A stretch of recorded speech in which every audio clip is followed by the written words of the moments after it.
Bonjour à tous et bienvenue sur ma chaîne. Je vous adresse ce message depuis la magnifique ville d'Istanbul où j'ai le privilège d'accompagner de nombreux couples dans leur parcours de FIV. Aujourd'hui, je voulais vous parler un peu de la FIV, la fécondation in vitro. C'est super pour les couples qui ont du mal à avoir un bébé naturellement. Mais il faut savoir que la FIV, ça vient avec quelques risques.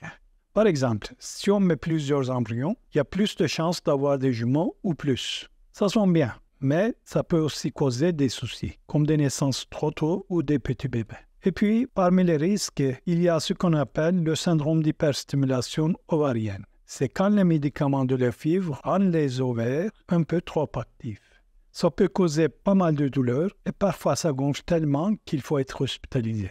C'est pas courant, mais c'est important d'être au courant. Il arrive aussi, même si c'est rare, que l'embryon ne se mette pas dans l'utérus, mais ailleurs, comme dans les trompes.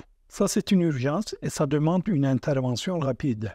Le risque de fausse couche, c'est à peu près le même que pour une grossesse normale, mais ça peut changer selon l'âge de la maman et d'autres facteurs de santé.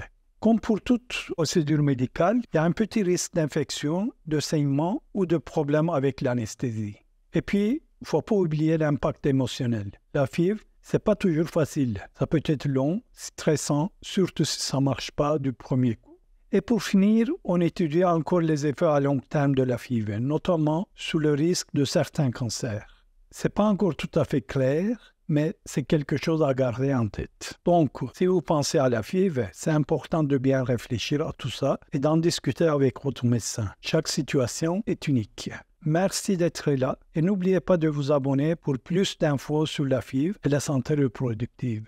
On se retrouve très bientôt.